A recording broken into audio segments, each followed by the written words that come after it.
Shalom Bapak Ibu saudara-saudari terkasih. Ya, diizinkan ya saya hanya berbagi pengalaman saya bersama Tuhan pagi hari ini dan juga bersama komunitas. Ya, jadi kalau ditanya basicnya saya nggak akan khotbah, tapi saya sharing apa yang Tuhan sudah kerjakan atas hidup saya, atas pernikahan saya, atas juga keluarga dan komunitas yang telah Tuhan percayakan hari-hari ini. Ya, saya terkesan oleh Bapak Founder Abalok, ya, bapak-bapak rohani yang begitu luar biasa, yang menginspirasi saya. Ya, jadi saya berkesempatan berbicara dengan salah satu bapak founder Abalok, dan dia keluarin statement yang buat saya kaget. Saya percaya Bapak Ibu di sini juga akan kaget. Di mana dikatakan Abalok bukan gereja. Kaget saya. Maksudnya apa nih? Abalok bukan gereja. Tapi itu dia videonya yang diedit ini, nanti saya diviralin lagi. Abalok bukan gereja. Abalok adalah keluarga. Kenapa beliau berkata seperti itu? Karena ketika mereka muda, mereka melakukan kegerakan itu menjadi gaya hidup keluarga yang saling mengasihi, saling memperhatikan, saling menolong dan menopang. Sehingga dari anak-anak muda ini lahir kegerakan yang radikal, yang banyak mengubah orang mengalami pertobatan sungguh-sungguh. Bahkan dari anak-anak muda ini terbentuklah keluarga-keluarga ilahi yang menerima janji-janji Tuhan dan rencana Tuhan dalam kehidupan anak-anak muda. Dan sampai hari ini saya percaya Abalok tetap adalah keluarga. Dan jadi Bapak founder ini bilang, gerejaku adalah keluargaku, keluargaku adalah gerejaku. Bilang kiri kanan, lu gini-gini jadi keluarga gue. Model kayak itu keluarga, ya. Jadi saya di sini juga sharing, saya adalah keluarganya JGC juga, ya. Saya bukan tamu, bukan undangan, ya, bukan juga simpatisan, ya. Jadi saya keluarga. Izinkan saya berbagi panjang tinggi lebar dalam hari ini. Siap? Saya ingat 18 tahun yang lalu saya baru komsel. Istri saya hamil anak kedua, dan di kuliah mungkin teman-teman di sini pernah cerita, ya, saya pernah cerita. Terus ada satu pribadi waktu saya udah mau ke gereja, ya akhirnya saya ke gereja, ya di Kelapa Gading di KTC. Di lift itu satu pribadi ini, seorang ibu mengucapkan selamat karena memang beliau berdoa buat saya untuk dapat anak kedua. Dan beliau bilang, Abigail seneng ya udah jadi cici. Tiba-tiba anak saya kan sedih karena hari Sabtunya di kuliah, hari Minggu saya tetap ibadah. Walaupun dengan berat hati, walaupun dengan amarah kepada istri dan juga marah kepada Tuhan, tapi ini kekuatan keluarga. Di lift itu saya diam, anak saya diam. Nah pribadi ini, ada apa Pak Yongki kok diam anak saya? Terus saya bilang, di kuliah nggak kuat, nggak kuat ini kandungan istri saya. Saya cuma ngomong begitu Bapak Ibu. Saya baru bertobat, ya 2006, 2007 dikasih anak dan bulan. Nah satu pribadi ini dengar sesuatu yang saya alami, di mana saya down, di mana saya terpuruk, ya. Tahu nggak, satu pribadi ini menggerakkan satu konsep itu datang ke rumah. Datang ke rumah saya ngapain? Mereka berdoa. Mereka berdoa. Mereka bilang kalau Tuhan udah kasih, nggak ada yang bisa ambil. Nah saya kan tobat baru. Kelas-kelas ini sudah diambil, udah nggak ada. Kok bisa orang-orang ini berdoa seperti ini? Minggu mereka berdoa, hari Kamis bayinya ada lagi. Kita yang luar biasa, tapi yang saya mau katakan, kekuatan daripada komunitas dan keluarga orang ini ada bersama saya hari ini. Saya mau ucapin terima kasih dulu bahwa Ibu meluangkan saya di masa-masa saya terpuruk, dan Ibu jadi berkat buat anak-anak saya. Sini Bu, dan Ini Bu, ya ini adalah keluarga saya. Ya, ini misalnya ini anak kedua saya Bu, anak Ben. Ya ini anak kedua saya yang Ibu dan teman-teman doakan sampai hari ini dia penuh hikmat, penuh kuasa, penuh belas kasih. Thank you Ibu Nur. Ya, terima kasih. Ini adalah gaya hidup. Ya, pastikan ketika kita ada di dalam komunitas, kehidupan kita pastinya berbeda. Kita kiri kan, kayaknya lu udah mulai beda juga nih gue. Ya. Jadi ketika saya mengalami, waktu saya lihat di dalam komunitas ini yang begitu powerful, kira-kira makin antusias gak sih saya model TSM? Ya sekali lagi bukan buat kesombongan tapi memuliakan Tuhan, disaksikan oleh istri dan anak-anak saya sampai hari ini nggak pernah bolos komsel kecuali ada bisnis trip. Kalau diri jangan bolos lagi bro.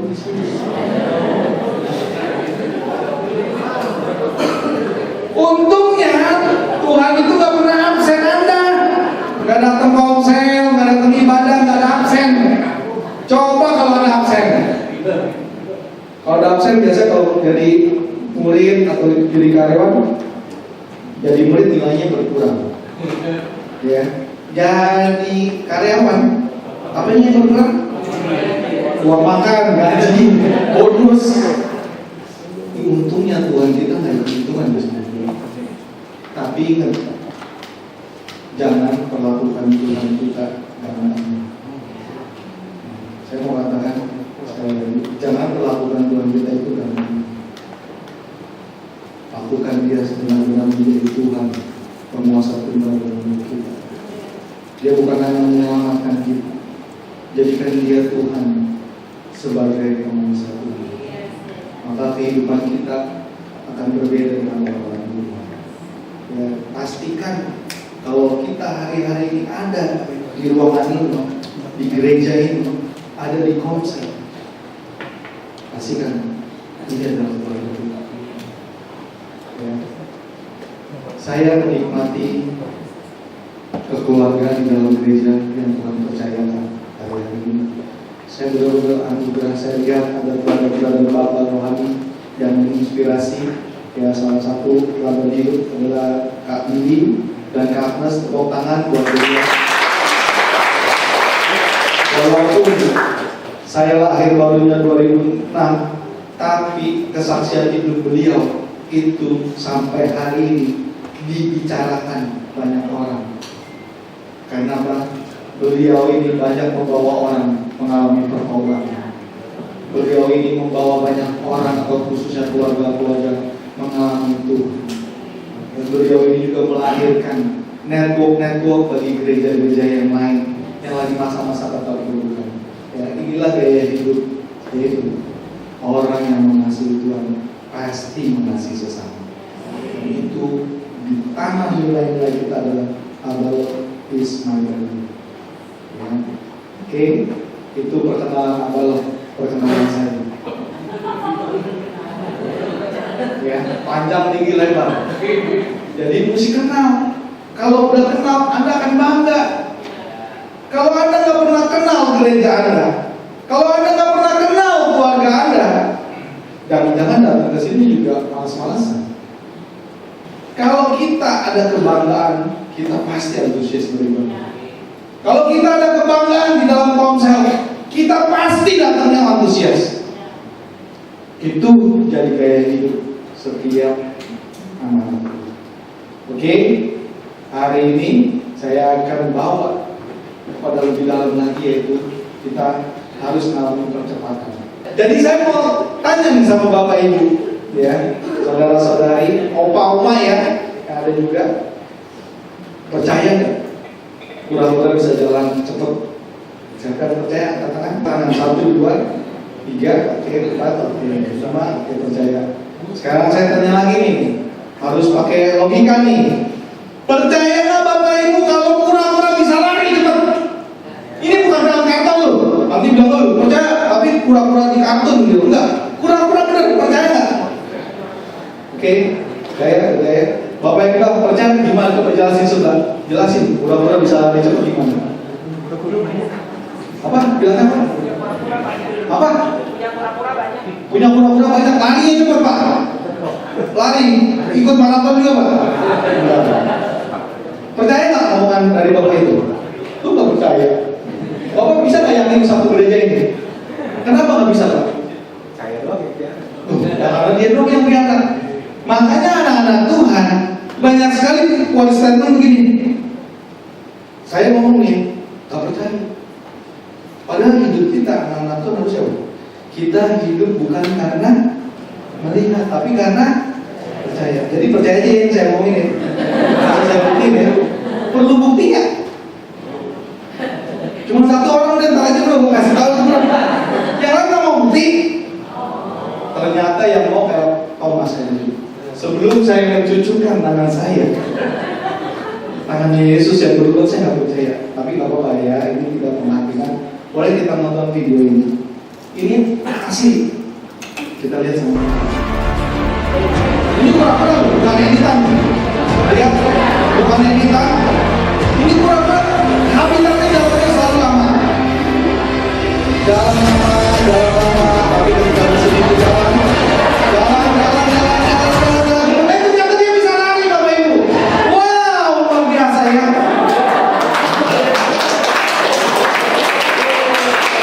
Bilang sama saudara, lu udah berapa lama ditipu sama kura-kura gitu. Ternyata kura-kura bisa lari bro. Bisa jalan cepat dan lari.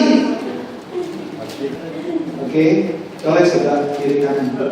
Lu di konser jalannya pelan apa? Udah lari belum tidak jiwa-jiwa? Apa duduk terus di konser? Apa duduk terus di gereja? Yang lari, yang ngejar jiwa, kayaknya satu pribadi ini aja yang layak dan berkenan. Biarkan dia lari mengejar jiwa-jiwa. Kita jadi supporter aja. Terus Pak Tommy, semangat Pak Tommy, Anda bisa, Anda luar biasa. Begitu semua Pak di sini Pak. Aduh, puji Tuhan, cuma di KPC doang yang begitu. Di sini nggak ada lah, aduh, luar biasa Pak Tommy. Aduh, boleh dipinjam orang-orang di sini kalau gitu. Ternyata ketika kita beribadah sadar tidak sadar, ketika kita datang ke komsel sadar dan tidak sadar, ketika pemimpin ajar kunjungan menangani jiwa, bukan nggak bisa menurut saya, nggak mau. Dan kalau udah nggak mau, keluar apa senjata pamungkasnya? Bukan 1001, 1002, 1003, alasan. Kenapa ada alasan? One statement, gue belum kaya, gue ada masalah, gue belum beres. Kalau Tuhan beresin masalah gue, baru mau pelayanan. Kalau gue udah sembuh dari sakit penyakit gue, baru. Kalau Tuhan berkatin saya, seperti Tuhan berkatin orang-orang kaya, saya baru mulai. Kalau saya nggak ada masalah, saya bilang, saya mau ngomong, saya bertobat yang baru. Bukan satu dua masalah yang saya mau. Banyak sekali masalah yang saya mau. Tapi saya bersyukur, ya, ketika saya dilibatkan, dipercayakan pelayanan, saya lakukan dengan satu. Saya nggak punya skill, saya nggak punya kemampuan apa-apa, cuma saya mau belajar, saya mau diajar. Makanya hari ini kita bicara percepatan, pastinya percepatan ini tidak bisa sendirian. Kita bisa cepat kalau kita bersama-sama. Ya, bersama-sama yang sangat penting dalam kehidupan saya adalah di dalam komunitas, di dalam gereja. Oke, next slide. Boleh tampilkan next slide. Ya, ini dia. Ya, oke. Thank you. Ya, ini Markus 2 ayat 3 dan 4. Ini pasti Bapak Ibu sering dengar. Ya, khotbahnya. Tapi saya nggak tahu Bapak Ibu pernah atau sudah mengalami atau menghidupi firman ini. Ya, dikatakan ada orang-orang datang membawa kepadanya seorang lumpuh, digotong oleh 4 orang, tetapi mereka tidak dapat membawanya kepadanya karena orang banyak itu. Lalu mereka membuka atap yang di atasnya. Sesudah terbuka, mereka menurunkan tiang tempat orang lumpuh itu terbaring. Siapa yang sering dengar khotbah ini boleh angkat tangan? Oke, wah, ini bicara orang lumpuh, bicara orang yang membawa. Ya, saya undang ya, sekali lagi orang yang merasa berbadannya besar boleh berdiri. Ya, berdiri, orang besar, 4 orang di sini. Pak Tommy jangan lari deh, tadi kan Pak Tommy udah. Cari lagi gua, tunjuk aja. Maju. Ayo maju. Ini 4 orang nih. Yes. 4 orang yang tepuk tangan nih ya. Bro, gimana kita bisa hidup di firman ini bro? Ada orang lumpuh kan? Nah kalau yang lumpuh saya akan tunjuk aja, nanti dia berkaitan sama saya. Jadi yang kenal aja. Yang kenal ini tadi udah. Yang kenal bro, yang di sini bro. Bukan kenal bro, sini bro. Sini bro, maju bro. Nih contohnya ya. Ini orang lumpuh ya. Ini orang lumpuh bukan lumpuh secara fisik. Menurut saya tafsirkan lumpuh secara rohani. Contoh dong bro. Beda kan bro? Lumpuh. Kalau dibaca teman-teman firman ini, apa yang harus dilakukan? Nah, jangan lupa komunitas lihat ada orang lumpuh. Nah, ada Yesusnya. Yesusnya saya lihat dari tadi ngeliatin saya terus Leo Hadi boleh ke sini. Yesus yang luar biasa nih, ya. Silakan berdiri di sini. Ya, berdiri aja. Yesus mau berdiri aja, keren lah pokoknya Yesus. Kan tadi tuh dibilang apa? Harus digotong. Dan 4 orang ini gotong ini. Terserah. Nah, gimana tuh? Bingung kan gotong? Nah ini kayak komsel nih. Komsel kayak gitu kalau dia bangun bingung. Lu ribut banget sih, lu datang ke komsel. Terus disuruh gotong. Gotong. Nah, tuh. Duduk aman. Orang mungkin nyari aman. Nah, lu pikirin deh gimana tuh orang komsel. Jadi orang komsel, 4 orang ini digotong.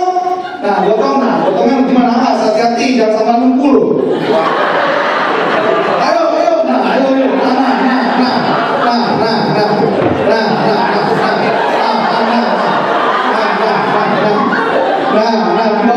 Di bawah, ditaruh, terus ada bagian komunitas, ada terus apa ini? Ngomong dong sama Tuhan Yesus tuh. Kan Tuhan Yesus yang nyembuhin, bukan kita. Kadang-kadang objek itu langsung main biar aja, tahu nama Tuhan Yesus ada Yesus ada. Tapi langsung mau action gitu loh. Nggak terjadi kesembuhan, orang lumpuh tambah sakit nih. Terus Yesusnya datang, ngomong apa? Mau jadilah sembuh. Wah, jadilah sembuh.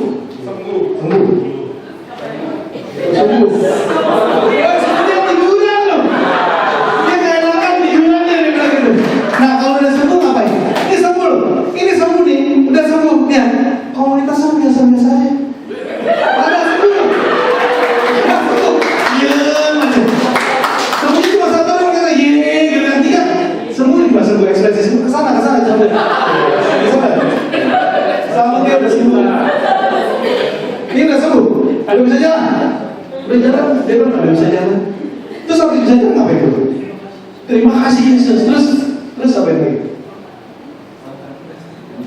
Lama terus. Cari jiwa. Ngomong ke yang lain apa ini? Yes, bersaksi. Ini dia tepuk tangan ya. Ini kayak ini tadi Yesus menjelaskan ya. Bayangkan ini adalah gaya hidup. Ketika ada orang yang lumpuh, bagian komunitas harusnya aktif. Ini cuma di Bapak tadi ya Pak Tommy. Kalau ada orang yang lumpuh di Kelapa Gading, bayangkan apa cuek? Aduh, bikin ribet aja nih orang. Dia nggak tahu, gue punya masalah juga. Terus apa? Aduh, ini orang lumpuh ribet banget. Gue kan pengusaha, gue kan diberkati. Udah lu gue kasih duit aja. Lu berobat deh, jalan deh, cari siapa kek, cari akupuntur kek, cari apa kek. Jadi orang yang punya uang diberkati, dia kasih solusinya bukan bawa kepada Tuhan, dia bawa kepada egonya dia. Dia tunjukin dengan uang dia bisa membantu. Padahal orang itu saya ketemu Tuhan melalui mujizat. Maka orang yang memimpin bersukacita dan orang yang membawa pun bersukacita. Kalau Bapak Ibu renungin firman ini, saya dalam renungan firman ini, tadi bapak-bapak yang lihat kira-kira berat nggak? Yang 4:1 berat nggak? Tadi? Yang dia berat, saya tanya bapak-bapak lihat berat nggak? Yang jawabnya berat, berat banget. Apalagi cuma dia, yang satu cuma ngeliatin gitu. Gimana ya? Ambil yang mananya ya? Gitu. Padahal kalau digotong yang sama-sama akan jadi ringan. Dan digotongnya dengan instruksi yang jelas pasti jadi ringan. Makanya kalau di dalam komunitas nggak ada kejelasan, akhirnya apa? Ya udah, maunya sendiri. Disuruhnya berempat, yang satu kayaknya kurang sungguh-sungguh. Udah nggak usah deh, kita bertiga aja, tambah berat. Apalagi yang satu lagi bilang banyak alasan. Aduh saya sibuk, saya nggak ada waktu. Tinggal berdua dia sepakat berdua. Daripada kita ribet minggu sini, kita tinggalin aja gitu. Akhirnya kalau kita renungkan firman Tuhan ini, saya renungin ya Bapak Ibu, ada orang-orang datang membawa kepadanya seorang lumpuh, digotong 4 orang, tetapi mereka tidak dapat membawa kepada Yesus karena orang banyak itu. Artinya udah penuh banget ini ruangan, orang itu nggak bisa lewat, nggak bisa masuk bawa orang lumpuh itu. Kira-kira 4 orang ini ngamuk di depan, tabrakin orang semua? Enggak. Orang ini nggak teriak-teriak. Banyak komunitas cuma bisa teriak-teriak. Ini dia ada masalah nih. Bawanya kemana? Udah, kita serahin aja sama Kabiri. Anak Kabiri sama Kak Anas pernah tua kita. Biar kita bawa ke Kabiri. Kalau bawa, puji Tuhan, haleluya. Tapi cuma kebanyakan, di Kelapa Gading cuma ngelaporin dulu. Ini orang bermasalah. Ditanya, terus kamu mau ngelakuin apa? Saya udah mau ngapain sama orang ini. Saya udah sebel banget. Terserah deh. Karena tanpa sadar orang banyak itu bicara apa? Blocking. Waktu kita mau bawa orang itu ketemu Tuhan, blockingnya bukan dari orang lain tapi dari diri kita. Kita merasa aku udah itu banget nih orang. Akhirnya kalau kita lihat di sini Bapak Ibu, 4 orang ini naik ke atap. Dia bolongin, dia turunin. Dari 4 orang ini penafsiran saya Bapak Ibu. Waktu 4 orang ini antusias, ada orang banyak di sekeliling lihat, wih, ini 4 orang ini dahsyat banget ya. Mau gotong, mau bawa orang ini kepada Yesus supaya ngalamin kesembuhan. Karena dia tahu dan dia percaya orang lumpuh ini ngalamin kesembuhan kalau ketika berjumpa sama Tuhan. Sehingga orang banyak itu melihat langsung apa? Mereka juga action. Mereka pasti bantuin. Kalau turunin tilam itu kalau nggak ada tali menurut saya ya, nggak mungkin kan digotong. Dituruninnya kalau nggak ada tali apa ya? Dilemparin aja dibuk gitu. Nggak mungkin diturunin itu berarti apa? Ada orang lain yang terlibat. Rumah saya deket, ada tali nih, pakai tali di rumah saya. Ayo kita bantuin. Yang di atas yang di bawah koordinasi turun sampai ke hadapan Yesus. Ini bicara apa? Konsep dan gereja kita harus terkonek terus dengan Tuhan dan dengan sesama. Nggak bisa lagi sendiri-sendiri. Hari-hari ini kalau kita sendiri-sendiri, kita nggak akan ngalamin potensi yang maksimal. Kita lagi dengan, lu udah berapa lama sendirian bro? Hanya udah berapa lama sendirian? Udah jangan sendirian lagi. Ayo sama-sama. Makanya kalau kita mau sama-sama, kalau yang tadi 4 orang ini ya nggak melakukan 3 hal penting dalam kehidupan yang mengikuti Yesus, saya nggak yakin orang-orang 4 ini bisa membawa dampak. Yang saya renungkan dan juga istri saya mendapatkan dan membagikan juga 3 hal ini adalah: pertama, Anda sampai hari ini ada karena Anda ambil keputusan percaya sama Tuhan, ikut Tuhan. Colek kiri kanan, thank you ya, keputusan itu tepat ada di sini. Ya. Tapi kalau cuma keputusan, ya, nggak ada komitmen, kira-kira bisa nggak hadapin penderitaan? Bisa nggak percaya terus sama Tuhan? Kalau nggak ada komitmen, maaf ya, pernikahan apa komitmen udah hancur. Kita kerja jadi karyawan atau juga bisnis tanpa komitmen, hancur karir kita. Sama ikut Tuhan, kalau nggak ada komitmen, kayak jangan ngeluh. Kenapa dia diberkatin? Saya kok nggak ada berkat? Cek, tanya Tuhan. Bagaimana komitmen you pertama kali percaya? Pertama kali you turun di dalam pelayanan. Bagaimana ketika you diberkati? Apakah memuliakan Tuhan? Atau you hidup di dalam kedagingan? Hari-hari ini ketika saya tahu bahwa saya akan membawa banyak orang ketemu Tuhan, dalam Tuhan, saya mau komitmen pada Tuhan dan kepada sesama. Dan yang ketiga adalah banyak sekali ini anak-anak Tuhan ya tanpa sadar mulai ngamatin. Kayaknya Pak Polisi lagi semangat sekarang. Coba kita lihat nanti tahun depan. Tahun depan lihat tetap semangat, kita mau lagi. Paling 2025 tadi dia pensiun, udah nggak jalanin lagi apa yang dia omongin. Hari-hari ini banyak orang menilai apa? Orang dunia bilang apa? Hari ini orang Kristen juga, jadi lagi sekarang aja lagi ngalamin kasih mula-mula. Masa promo kata istri saya, lagi ngalamin kasih mula-mula. Nanti kalau kasih mula-mulanya udah nggak ada, ya udah balik lagi ke hari terlama.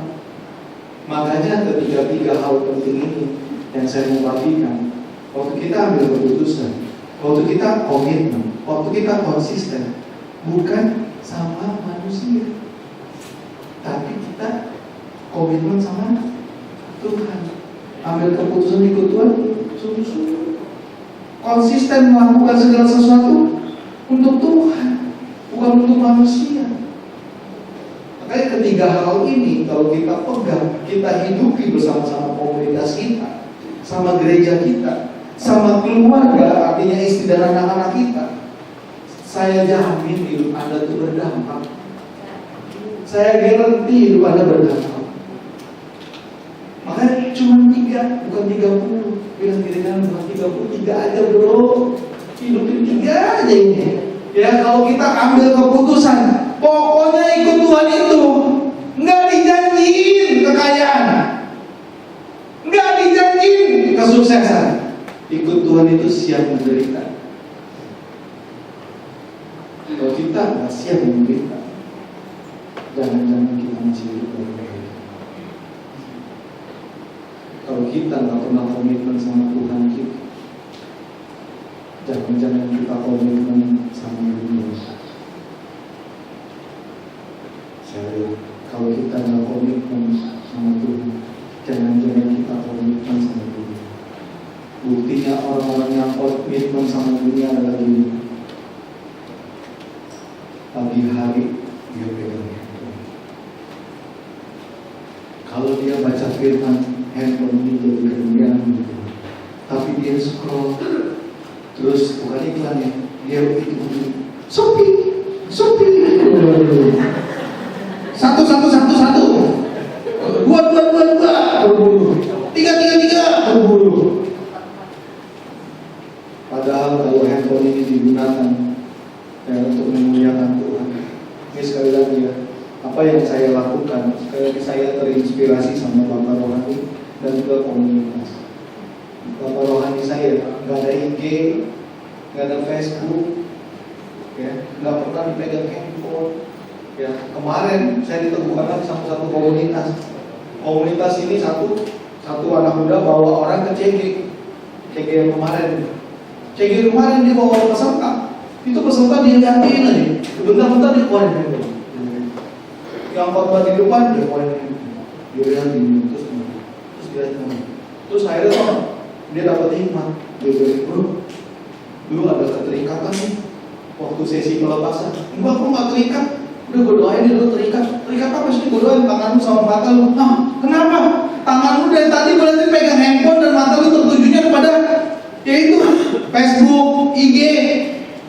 Kaget orang dan didoain kamu terjadi pelepasan. Bilang kiri kanan itu mau didoain kan tangan lu? Apa mata lu? Sadar tidak sadar kita mulai diikat sama hal-hal dunia. Ya, saya boleh kasih data ke Bapak Ibu, kalau baca tanya istri saya nggak ada IG, nggak ada Facebook, nggak ada TikTok. Orang dunia bilang lu kan bisnis, masa nggak ada, masa nggak gunain itu fasilitas sudah berberkat diri. Saya bilang sama teman-teman, gua diberkatin bukan karena ini. Gua diberkatin karena Tuhan. Karena Tuhan yang berkatin gua, bukan handphone, bukan network ini. Ini tahu nggak tawaran dunia. Habis itu masukin iklan di sini. Nanti saya cerita di sini saya dari pengalaman kata bapak-bapak di luar. Habis kita masukin dagangan kita di sini, ada lagi yang dagang. Ngerti Bapak Ibu? Wanita yang pakai baju-bajunya ini mulai ngomong. Apa saya dong kali penerjemahnya nggak ngerti. Mulai ada yang apa? Direct messenger. Saya bilang wah kamu saya mau nonton TikTok, mau nonton IG pasti ditaburin apa? Dan akhirnya kita sadar tidak sadar terpengaruh. Akhirnya kita nggak mau lagi ambil keputusan ikut Tuhan. Akhirnya kita nggak mau lagi komitmen sama Tuhan. Akhirnya kita nggak mau lagi konsisten untuk Tuhan. Karena apa? Sudah mulai terpapar sama virus yang namanya dunia. Sadar nggak sadar? Pagi bangun nih, bukain handphone. 1 menit kan, 2 menit iklan kan. Tapi pernah tahu nggak dia nonton iklan berapa kali satu hari? Tapi kalau merenungin firman, 1 kali aja juga nggak ngerti kan? Ini yang dibutuhkan. Ya, saya lihat ketika seseorang ambil keputusan, komitmen dan konsisten, ini hidup kita sebagai orang percaya di dalam Matius 28 ayat 19 dan 20 dikatakan karena itu pergilah, jadikan semua bangsa muridku dan baptislah mereka dalam nama Bapa dan Anak dan Roh Kudus. Luar biasa, amin dulu sampai sini. Kirain amin doang amin. Padahal di situ ada amin kan? Ada amin? Tidak ada amin. Yang ada koma. Selanjutnya tidak ada koma serta dibalik. Dan ajarlah mereka melakukan segala sesuatu yang telah kuperintahkan kepadamu. Perintah Tuhan Yesus cuma 2, simple. Kalau zaman dulu perjanjian lama banyak. Perintah Tuhan itu cuma apa? Mengasihi Tuhan, mengasihi sesama. Bagaimana kita bisa mengasihi sesama? Saya nggak bisa mengasihi istri saya sebelum saya ada di dalam rumah. Saya tidak bisa mengasihi anak saya. Karena apa? Karena waktu saya lahir dewasa beranjak juga menikah, saya nggak lihat role model orang tua saya, khususnya papa saya mengasihi mama saya nggak ada. Papa saya kerjanya marah-marahin mama saya. Dan papa saya nggak tunjukin kasihnya kepada saya. Bagaimana saya bisa belajar Tuhan itu baik dan teramat baik? Saya ada di dalam komunitas, saya lihat langsung di depan saya. Ada orang-orang yang mengasihi suami istrinya, ada orang-orang yang mengasihi khususnya papanya sayang sama anaknya. Secara langsung saya langsung belajar mengasihi Tuhan, mengasihi sesama. Dan ketika saya mulai merasakan kasih Tuhan melalui komunitas, hidup saya berubah. Hidup saya berubah. Hidup pasangan saya berubah. Hidup keluarga saya berubah. Hidup komunitas saya berubah. Hidup bangsa ini akan berubah. Hidup gereja kita akan berubah. Tepuk tangan buat Tuhan. Itu baru belajar. Itu baru belajar. Ya tadi diberitain, ajarlah mereka. Mau tahu pernyataan Tuhan yang benar-benar sampai hari ini saya pegang. Ini powerful Bapak Ibu. Kalau mau tahu kita lihat dari kebenaran firman ini. Dan ketahui ini pernyataan Bapak Ibu, bukan pertanyaan, pernyataan dari Tuhan. Aku menyertai kamu senantiasa, Lukito dan Nana, sampai akhir bulan ini aja. Mau jadi gitu baru. Akhir tahun gimana? Akhir tahun saya kasih, kamu mau minta apa aja saya kasih. Sampai akhir tahun aja. Kenapa? Nah, setelah itu gimana? Tuhan itu kenapa tulisnya sampai akhir zaman?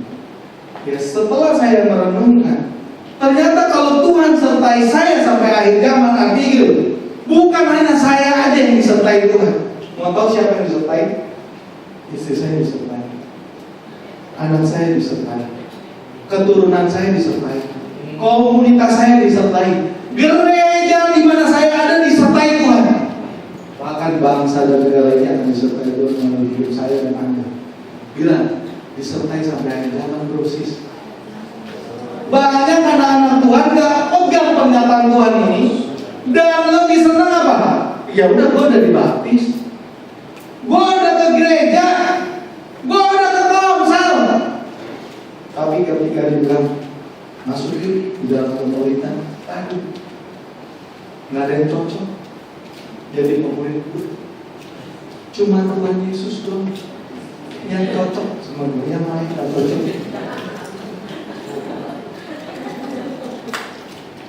Itu siapa? Ternyata ini juga berontas dulu. Itu dulu yang berontas, sekarang kita udah berubah bro. Tahu nggak? Saya ikut seminar, ya pembicara ini pembicara hebat. Dia ngomong sama anaknya, umur 14 tahun. Kamu harus dimuridin. Kamu harus dimuridin, ini pembicara terkenal internasional. Orang bule. Terus ditanya sama anaknya, oke, saya ikut pemuridan, tapi saya boleh tanya sama bapak? Boleh. Papa dimuridin sama siapa? Oh, kalau papa sekelas papa langsung direct sama Tuhan Yesus. Nggak butuh orang lain. Anaknya udah bukan. Oke Pak, mulai hari ini papa nggak usah ngomong lagi sama saya, nggak usah jadi saya. Kenapa? Kamu ini papa, kamu yang lahir di sini karena papa. Saya nggak butuh papa. Saya mulai hari ini mau butuh Tuhan Yesus saja. Papa jangan banyak ngomong. Bapaknya langsung bertolak. Ternyata apa yang dia bicarakan nggak dia lakukan. Tapi apa yang Yesus lakukan, dia bicara, dia lakukan perintah Bapa. Waktu dia lakukan perintah Bapa, dia kasih perintah sama kita, kita harusnya lakukan. Kita harusnya lakukan. Kita harusnya pergi jadi orang lain itu muridnya Tuhan Yesus, bukan jadi murid kita. Kalau jadi murid kita, tapi kita kesal kalau dia nggak nurut. Kalau dia jelek-jelekin kita, dia perintah-perintah kita marah, kita akhirnya nggak pemuridan. Kalau kita nggak pemuridan, yang menang adalah iblis. Iblis itu senang banget, ya kalau anak-anak Tuhan itu cuma datang ke gereja, cuma datang ke komsel. Pemuridan itu bicara gaya hidup. Pemuridan itu bicara apa? Kita melakukan bersama-sama amanat agama, ya. Dan ketika kita disertai, tahu nggak, Bapak Ibu, hidup kita ternyata jadi influencer. Percaya nggak jadi influencer? Masa nggak percaya sih? Coba dia percaya aja. Kita kan karena punya iman, bukan karena melihat. Nah, saya bagi ya Saya dulu adalah pribadi yang nggak bisa dekat sama pasangan, sama istri. Ya akhirnya kemarin Pak Tommy bawa tim dari luar kota lah, itu equipping. Saya bicara tentang pernikahan, ya saya punya hati di dalam pernikahan. Ternyata waktu saya ngomong, ya terus tiba-tiba timnya Pak Tommy ngomong, ya saya mau meneguhkan apa yang Pak Yogi dan Bu Sisil ajarkan dan omongkan di pertemuan ini. Saya kaget, waduh, saya takut juga nih dia ngomongin apa ini waktu itu. Benar, apa yang dibicarakan itu sungguh nyata. Pak Yogi itu gandeng istrinya. Pak Yogi itu peluk istrinya, bukan pencitraan. Karena memang dilakukan itu sebagai bukti kasihnya kepada Tuhan dan kepada sesama. Ya, bilang kiri kanan, jangan peluk istri orang ini mesra daripada istri sendiri.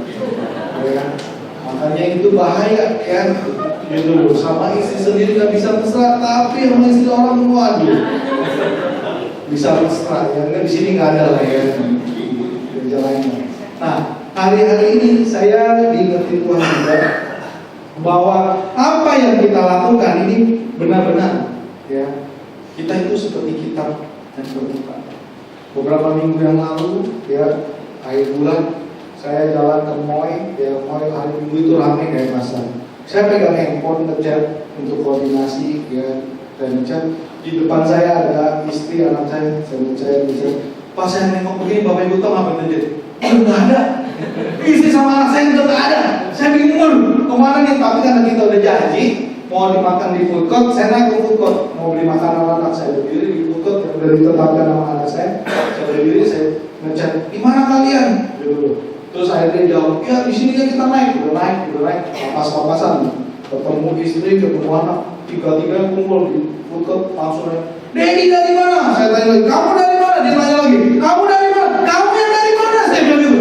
Tau gak, baru nanya baru gimana? Tiba-tiba ada orang yang nyamperin kita. Halo Kak Yogi, shalom Kak Yogi. Langsung kita diem, oh shalom. Gitu. Dia juga shalom. Gitu. Orang itu langsung, ya makasih ya. Langsung kita nggak bakal jalan. Makasih gitu. Itu terjadi Bapak Ibu. Ternyata kehidupan kita, apa yang kita kasih lihat, itu dilihat sama Tuhan, sama sesama. Jangan sampai nanti kita ribut ya, maaf ya buat kita yang agak jemaat ya ribut di videoin sama anak. Apalagi juga kalau ada di dalam pemuritan, ini puasa pemuritan, ini nyata.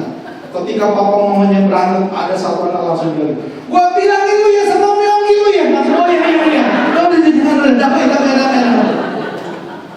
Nah ini terjadi. Ini bisa terjadi karena ada kuasa Tuhan, bukan saya. Hari-hari ini saya dan teman-teman ketika ada di dalam pemuritan, keren banget. Tahu nggak pemuritan bersama Tuhan Yesus? Pertama, nggak bayar pendaftaran. Kedua, SKS-nya nggak kejar tayang. Serius. Ini yang buat saya exciting, ya. Nah, saya nggak mau berlama-lama, boleh kasih lihat fotonya. Ada foto satu pasang suami istri, boleh ditampilin. Nah ini pasangan ini, ada fotonya udah nyampe. Oke. Kalau belum ada nggak apa-apa. Nah ini dia nih. Ini kalau dia nih kayak ABG nih. Umurnya 30-an sama umurnya ya 25 lah gitu. Ya, Koko dan cici saya undang. Koko namanya bagaimana pasangan ini hidupnya berubah di dalam komunitas. Ya, kalau aman hidup, ya gimana kok hidup? Shalom, Bapak Ibu semua. Berbagi pada kita di keluarga semua. Istri saya aja apa adanya. Aman. Dan ini istri saya ya, Susi. Nah, saya bersyukur kepada Tuhan ya, kalau saat ini dan kasih karunia saya bisa ada. Ya saya kenal Tuhan dari 2008 ya, tapi ya itulah kenal 2008 tapi jatuh bangunnya juga banyak. Ya. Jadi kayak roller coaster ya, naik turun dan sempat juga ibadahnya shopping around ya. Shopping around maksudnya kalau kuliner rohani. Jadi saya kemana-mana. Mau to mall ya? Dari mall to mall, kalau habis makan kita ibadah pas lihat di mana ada gereja langsung ke situ. Nah sempat juga kayak beberapa bulan setahun ya, kurang lebih juga nggak tertanam juga. Jadi apa namanya di salah satu gereja gitu ya, nggak ada komsel, jadi ya itu disera-sera, ya. Disera-sera. Jadi itu dulu ya. Nah terus kemudian saya sering ketemu Pak Yongki nih. Kalau dia ketemu saya ini pasti orangnya wah semangat ya. Gimana? Ketemu dia langsung samperin tuh. Lu di mana? Saya kan udah lama nggak ke gereja gitu. Ketemu dia kayak Jerry. Jadi kabur dulu. Saya sama istri. Yongki, tapi kalau ketemunya ketangkep udah nggak bisa kemana-mana. Jadi, lu kemana? Dia orangnya dekat ya, orangnya. Nah terus satu kali, berapa kali lah ketemu, tapi kita biasa-biasa ngobrol. Saya nggak bisa lari lagi di mana tuh? Nah nggak bisa lari lagi, saya lagi di salon waktu itu. Lagi gunting rambut. Jadi kalau lari lagi kan bisa cepat. Nah terus kemudian disamperin ke sana. Ada dia juga. Sampai, lu kemana aja? Oh iya, gua gini gitu. Terus kemudian udah diajak makan, ditanya-tanya lah gitu kan. Komsel di mana sekarang? Segala. Terus udah komsel lagi bro. Ayolah kita gabung lagi apa? Nah, terus kita dikunjungi lagi. Ya jadi memang ini luar biasa nih, bapak rohani saya nih. Terus gitu ya. Nah, tapi memang sejarah itu juga kita banyak masalah sebenarnya hubungan saya dengan istri ya. Jadi banyak cekcok lah karena memang tak tertanam gitu, nggak nempel sama pokoknya lah ya. Kita memang udah Kristen tapi Kristennya begitu gitu. Jadi enggak Kristen KTP, Kristen tanpa pertobatan. Ya. Nah terus dengan waktu masalah timbul, ya itu udah puncaknya sampai kita kayak mau pisah dulu. Itu udah anak-anak semua udah mau dibawa pergi, pokoknya lu nggak akan lihat anak lu lagi, lu akan nyesel gitu. Oh sedih juga saya kan. Nah terus udah gitu kalau ketemu masalah ya datang lagi ke siapa? Ke bapak rohani. Ya. Kalau selama ini kalau senang-senang enggak gitu ya. Kalau saya istri sih telepon ya ke posisi ini aku dulu tahun duluan kalau belum pusing gitu kita di rumah ya, kita di mentoring ya. Oh mereka luar biasa sih sampai tengah malam ya jam 12 udah mau jam 1 besok datang lagi buat tim lagi lebih banyak lagi ya kan. Doain tangan nggak bisa dulu makan ya dulu kita masih bebal ya maksudnya Masa-masa kebodohan kan? Masa-masa dari dia jadi jatuh lama. Tapi semenjak tertanam di komsel ada perubahan karena kita buat tiap hari ini sharing firman masuk tuh di kelompok bro awe tiap pagi jam 5 udah ada pokoknya itu rutin tuh yang nyusul teman-teman ya emang sih masih ngantuk ya baca ada yang masuk ada yang enggak tapi karena tiap hari jadi ini ya mengeluarkan juga gitu. Nah sejak kita di tertanam ya banyak perubahan cara pandang ya kebetulan karena kita nggak mungkin lah kalau nggak nempel sama pokoknya pasti kita udah terlepas sudah ada kasih karunia lagi gitu. Itu sih yang saya rasakan ya, puji Tuhan lah, thank you juga buat teman-teman. Ya, Tuhan Yesus yang luar biasa. Ya, Yesus ini gimana nih? Benar nggak berubah nih suami ini? Kebetulan, kalau berubah. Oh. Sebelumnya sama anak-anak, sama yang besar yang di namanya, baru itu mengambil papanya, karena ada ibu contoh yang tadi. Nah, setelah papanya ini, anak-anak pun jadi tulis gitu. Sama papanya malah sekarang banyak ngomong, banyak cerita. Luar biasanya anak saya itu cuek atau gimana. Sekarang luar biasa, begini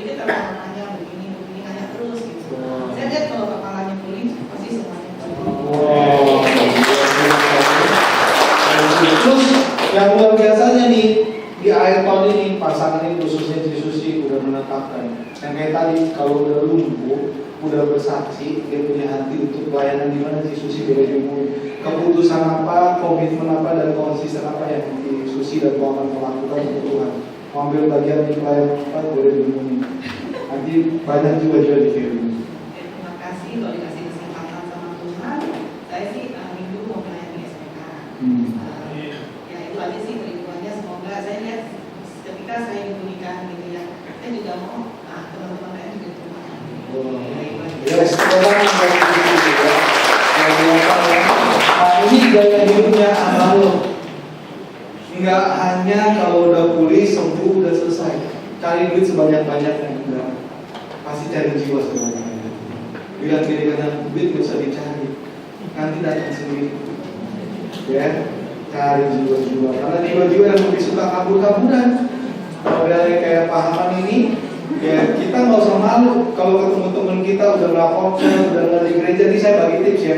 Ya kita harus ajak lagi kembali, karena dia keluarga kita. Ya, bagaimana konsel hari ini bisa berdampak menurut saya?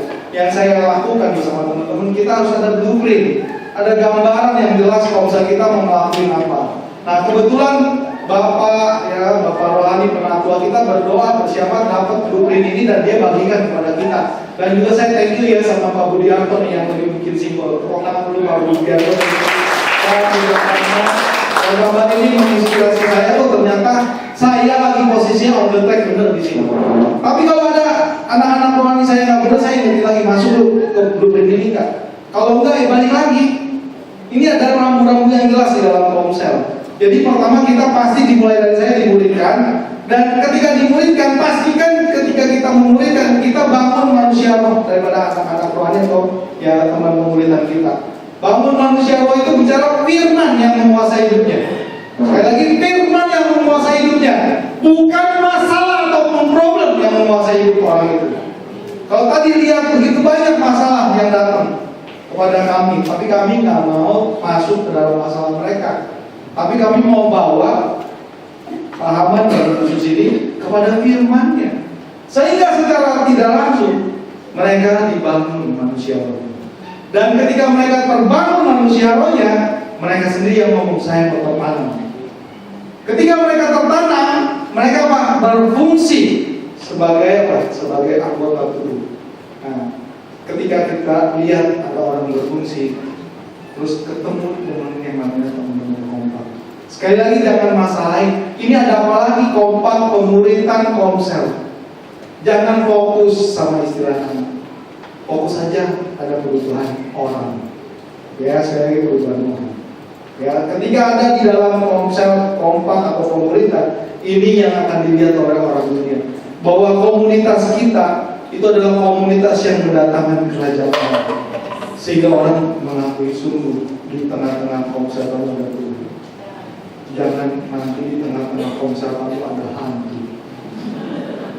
Beda tipis, ya. Nah, dari blueprint inilah saya terinspirasi buat teman-teman juga bisa sama-sama melakukan. Karena gitu, kalau kita bisa lakukan secara korporat, kita menuai jiwa-jiwa itu gampang banget. Serius. Dulu saya begitu sulit, tapi ketika saya tahu ada Bapak Rohani yang mendoakan kami, ada Bapak Rohani yang bimbing kami juga melakukan hal yang sama. Sehingga setiap kebiasaan buruk apapun ya itu bisa kita lewati bersama-sama. Nah, Matius 10 ayat 1 dikatakan Yesus memanggil ke-12 muridnya dan memberi kuasa kepada mereka untuk mengusir roh jahat, untuk mengerjakan segala penyakit dan segala kelemahan. Ini nyata loh Bapak Ibu. 2000 tahun yang lalu Yesus memberikan kuasa kepada murid. Sampai hari ini kita jadi murid kan? Kalau kita jadi murid ada kuasa. Percaya itu tetap diberikan hanya kepada murid. Kalau orang banyak tidak ada kuasa. Makanya saya mengajak bahwa memohon kepada Bapak Ibu di tempat ini masuk dalam pemuridan. Karena apa?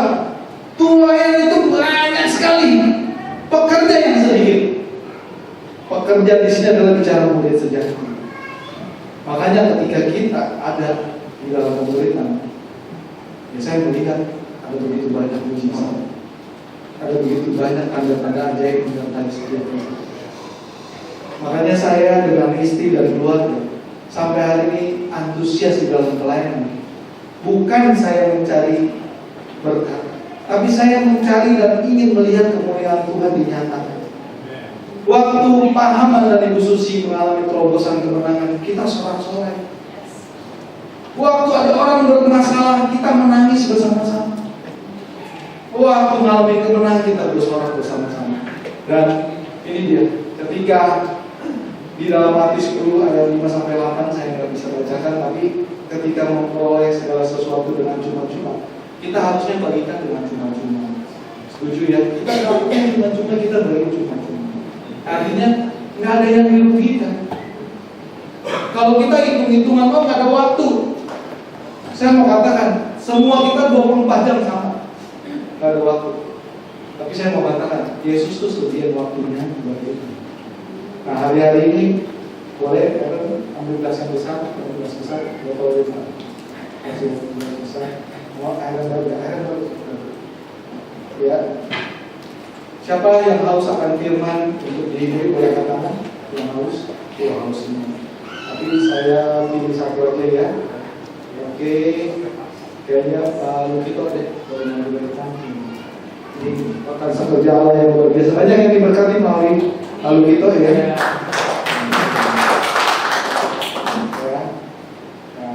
Ada satu anak muda nih sebelah saya. Ada satu anak muda. Dia bilang, Pak Pendeta, saya mau keluar dari gereja ini. Pendeta yang ngomong, kenapa? Saya masih lihat banyak orang di gereja itu munafik, masih merokok, masih selingkuh, masih mabuk-mabukan, masih gosip, masih punya utang gak bayar-bayar, datang ke gereja juga telat, terus di gereja juga tidur, main handphone. Saya mau keluar aja. Terus, oh kamu mau keluar? Komsel gimana Komsel? Komsel juga gak jauh beda Pak. PKS gak tanggung jawab. Anggota Komsel apa lagi? Gak datang, gak kabar-kabarin. Saya datang sendirian. Oh boleh. Ya udah kalau kamu mau keluar boleh. Tapi kamu pegang gelas ini, ya. Kamu muter. Kalau nggak tumpah boleh keluar. Kalau nggak tumpah, jangan diminum ya, jalan. Ya kalau nggak tumpah boleh keluar. Tinggalin gereja, tinggalin Komsel boleh. Ya, kamu jalan, puterin, sampai naik lagi ke sini nggak keluar, air atau nggak netes boleh pindah. Jangan ada yang sengkap, jangan ada yang halangin dia. Karena kalau dia mau keluar kita nggak bisa tahan, benar ya? Karena gereja itu miliknya Tuhan. Pak Pendeta nggak ada hak untuk tahan orang, apalagi PKS. Ada yang datang, ada yang pergi, itu seizin dan sekehendak Tuhan. Dia bisa juga loh, akhirnya bukti yang kalau kita ada netes yang tolong dilihat di lantai. Dia sekarang mau keluar nih dari gereja. Jangan loh dia. Ada ini buat simulasi untuk netes loh. Udah banget dia stop dulu. Pelan-pelan. Wah. Hebat tuh. Tadi saya bilang, kenapa ada goyang-goyang? Dia jawab gini, hidup saya banyak goncangan. Kenapa hidup ini goyang-goyang? Kenapa? Goncangan juga enggak? Goncangan ya? Kenapa kok nggak lupa? Kenapa tuh? Kok kamu bawa ke situ? Kok nggak lupa? Kenapa? Saya kalau percaya tuh bang. Kenapa lupa? Gak ada yang ingkar. Terus? Karena apa? Hah? Karena apa? Fokus ya. Tadi waktu lewat sini, lihat nggak ada orang yang main handphone? Nggak lihat ke sini. Iya, lihat ke sini. Nggak lihat ke orang gereja. Nggak lihat pemimpin yang nyebelin Anda. Nggak lihat ke sini.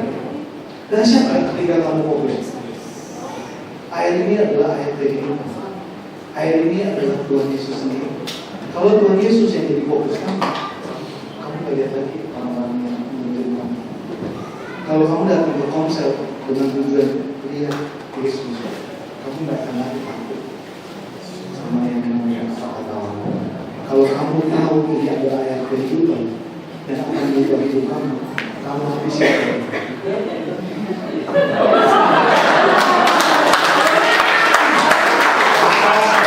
Lepas bahaya, tidak tahu lagi.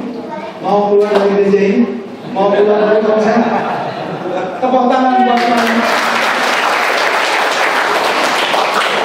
Ini adalah gaya hidup kita yang harusnya kita keluar dari ibadah ini.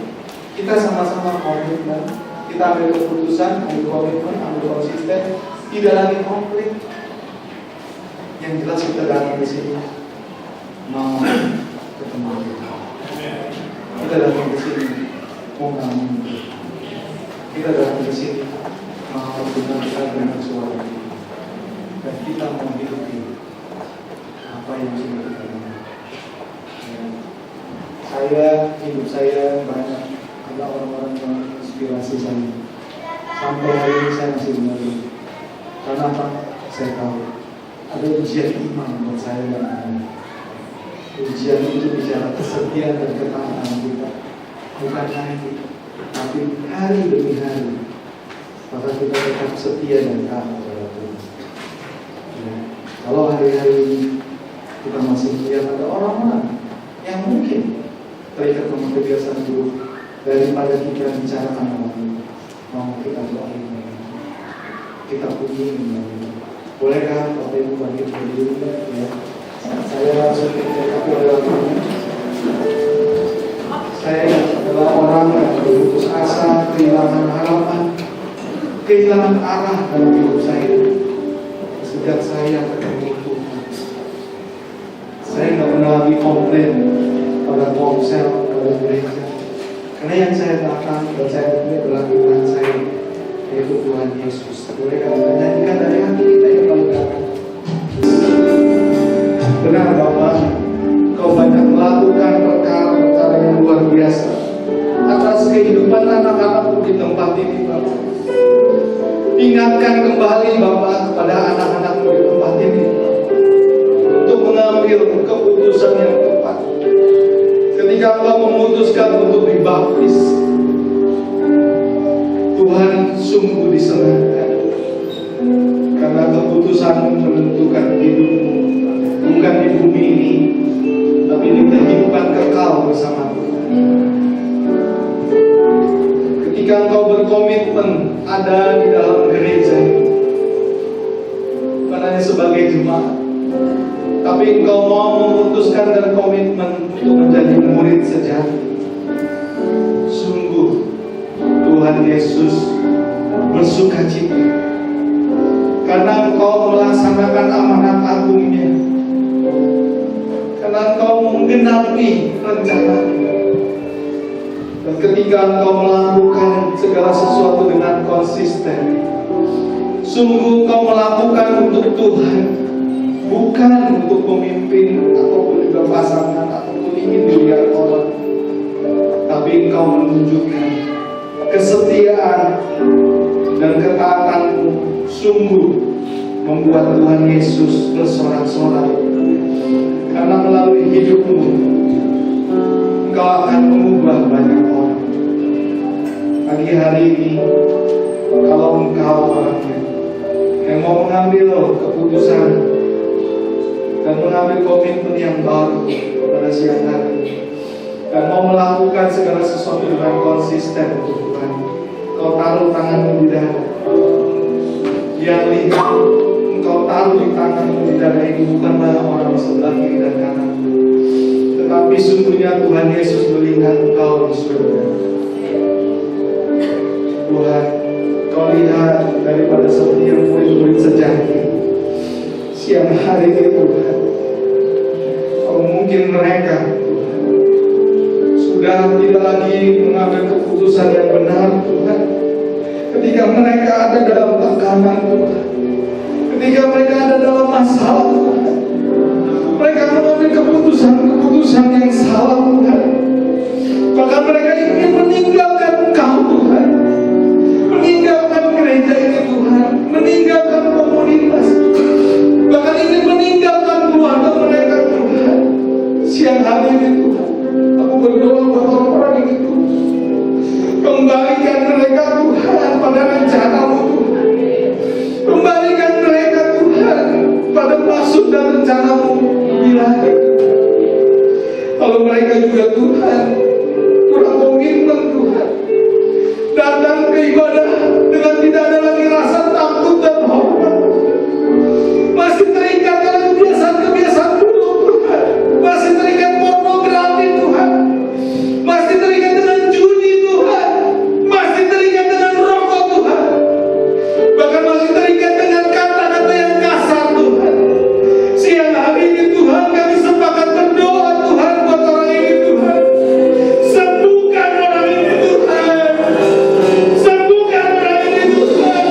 Engkau percayakan satu gedung yang begitu besar, Tuhan.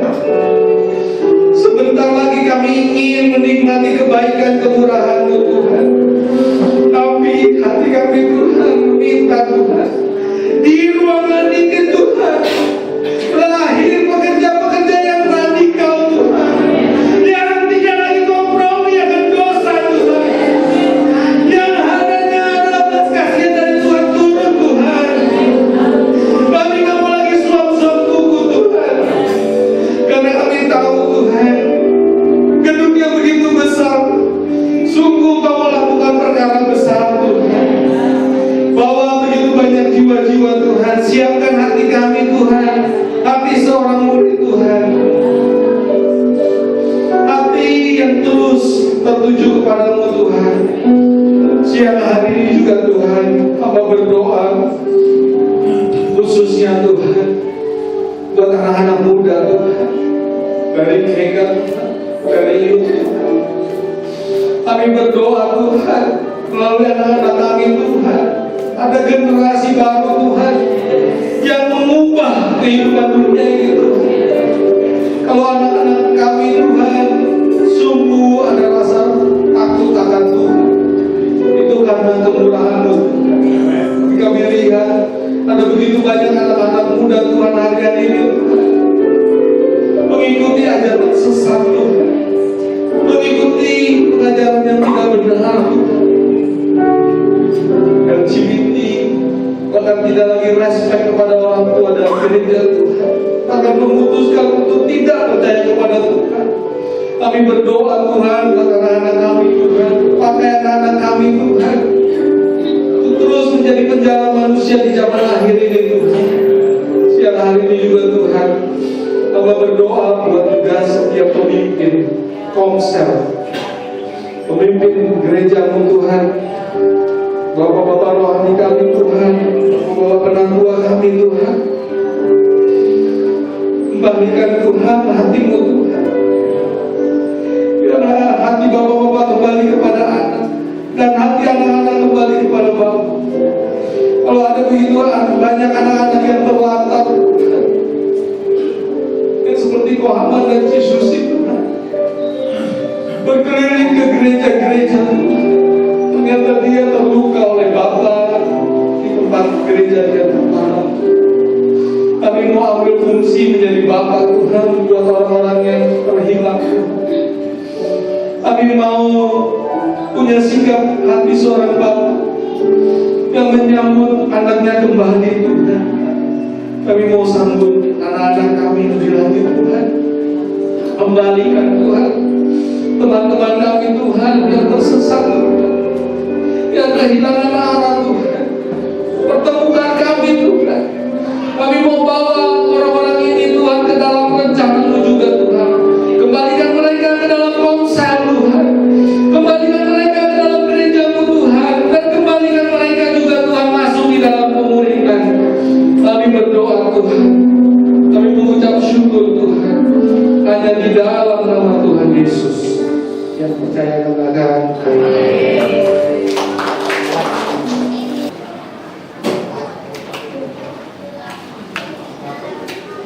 Terima kasih Pak Yogi sudah menyampaikan kebenaran firman Tuhan. Bu Sisil dan Aaron yang luar biasa sudah menemani. Thank you ya. Oke, nah Bapak Ibu, saya mau sampaikan ada berita obituari dari Bapak Harto Mulyono Santoso. Yang beliau adalah papa dari Ibu Putri ya.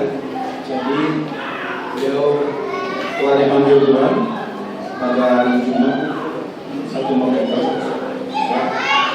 akan dikebumikan di Pondok Rangon Selasa tanggal 5 November.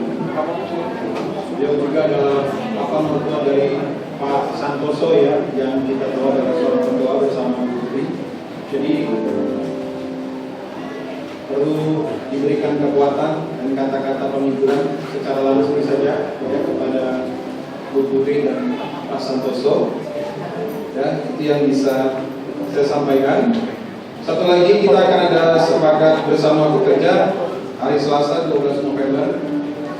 Diharapkan semua pekerja hadir dan juga jemaat Tuhan supaya kita bisa sama-sama menyepakati hal-hal yang luar biasa yang kedepannya Tuhan akan percayakan di tengah-tengah kita. Berikutnya kita akan mendengarkan juga ada informasi yang disampaikan oleh Pak Bini, dan untuk kita bisa tahu lebih lanjut, langsung saja ambil.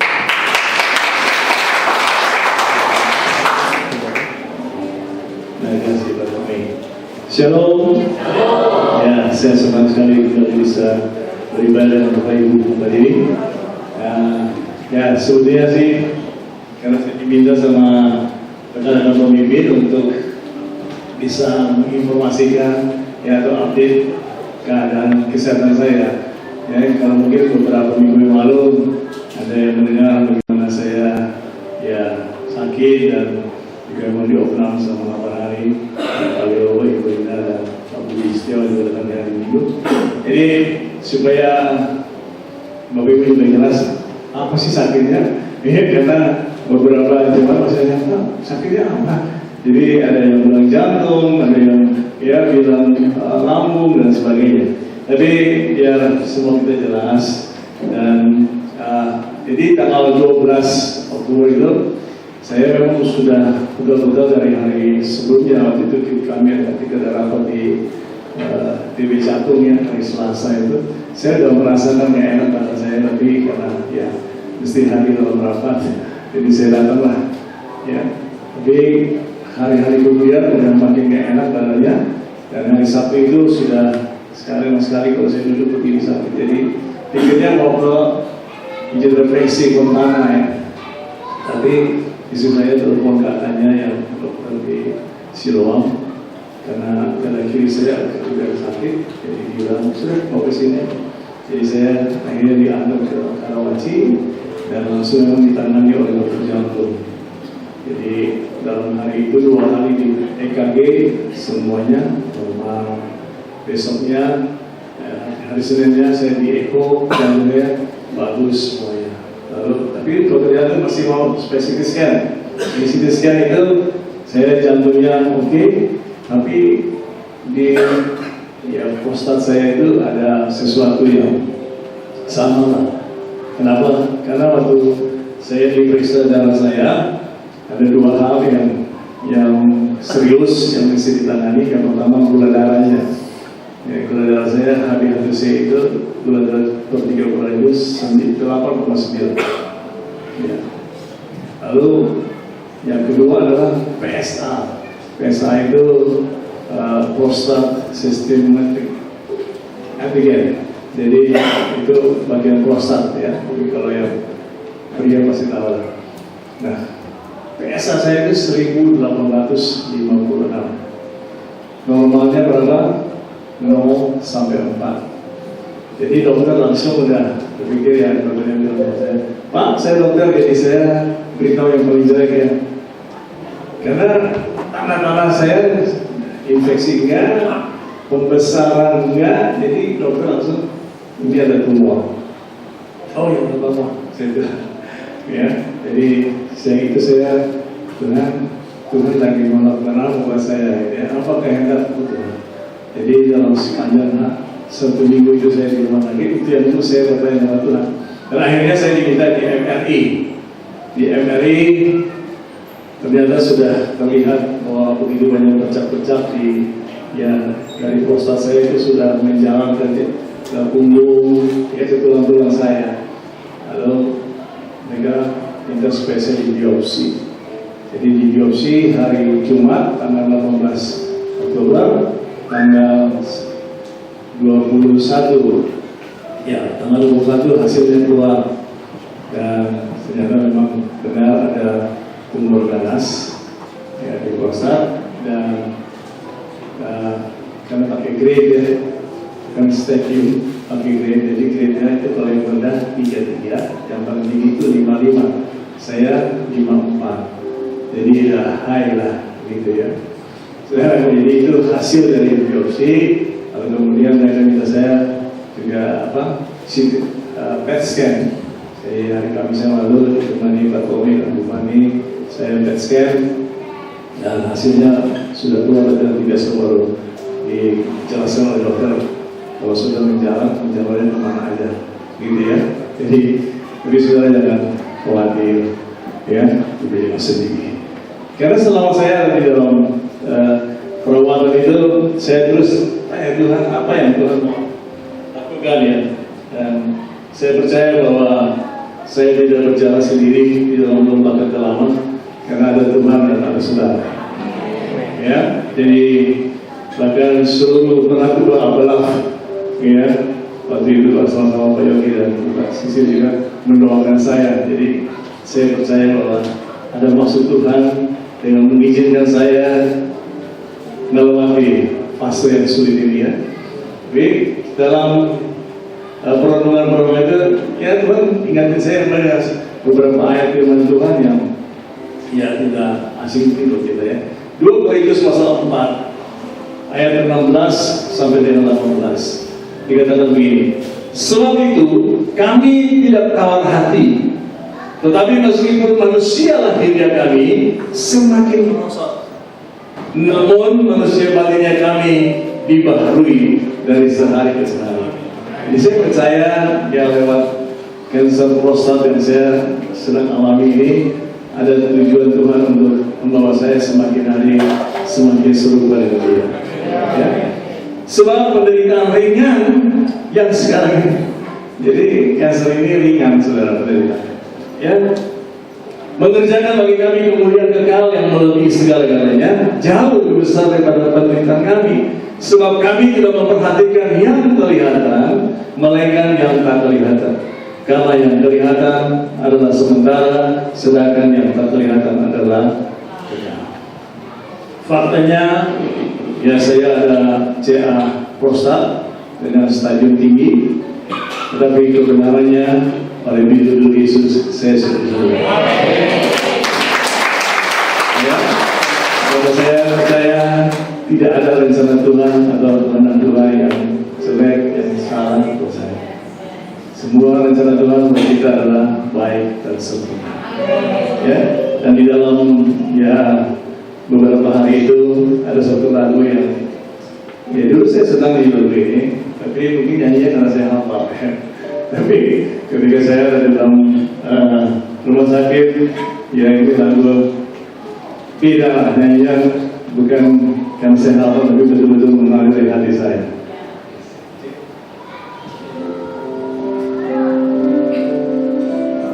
Saudara tahu lagu ini, boleh ikut sama-sama nih ya.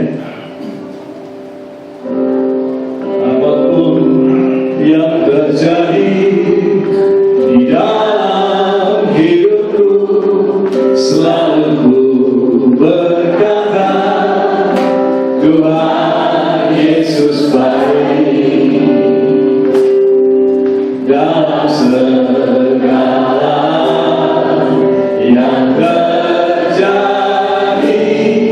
Tetap ku berkata, Tuhan Yesus baik. Ku sembahkan,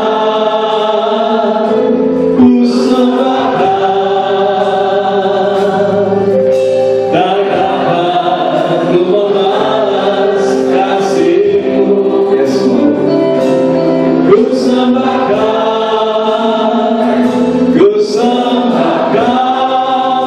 Bapa, ku rindu selalu menyenangkan-Mu. Amen. Apa yang Bapak Ibu sedang alami hari ini? Bapak di surga punya rencana yang selalu baik. Amen. Kita beri tepuk tangan yang berdoa. Kita mau mendoakan Kapili, orang tua rohani kita.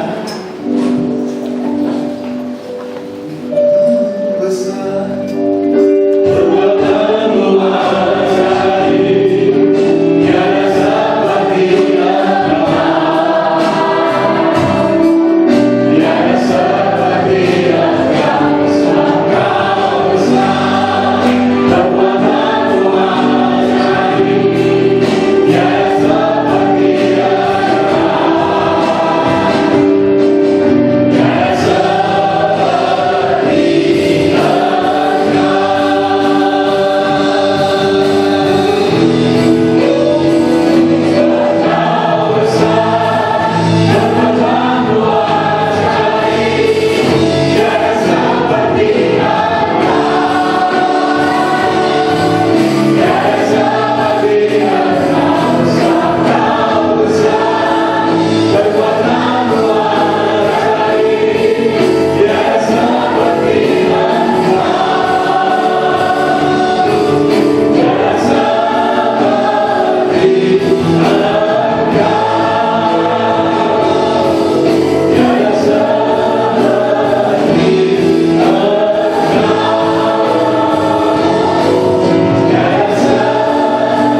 datang ke dalam tangan-Mu di hadirat-Mu. Kami sebagai jemaat Tuhan, kami mau mempersembahkan tubuh daripada Bapak kami, orang tua kami, Pak Billy Tanasari. Kami mau mempersembahkan setiap organ-organ tubuh yang mungkin dideteksi oleh para ahli ada kerusakan, tapi kami percaya Engkau bengkel segala spare part dari tubuh manusia, termasuk orang tua kami. Tuhan, Bapa, kami minta organ yang baru. Kami minta organ yang baru ditaruh di tubuh kami di dalam nama Tuhan Yesus. Organ yang lama tidak ada lagi. Kami percaya, kami melepaskan kasih Tuhan kuasa kepada mereka di dalam nama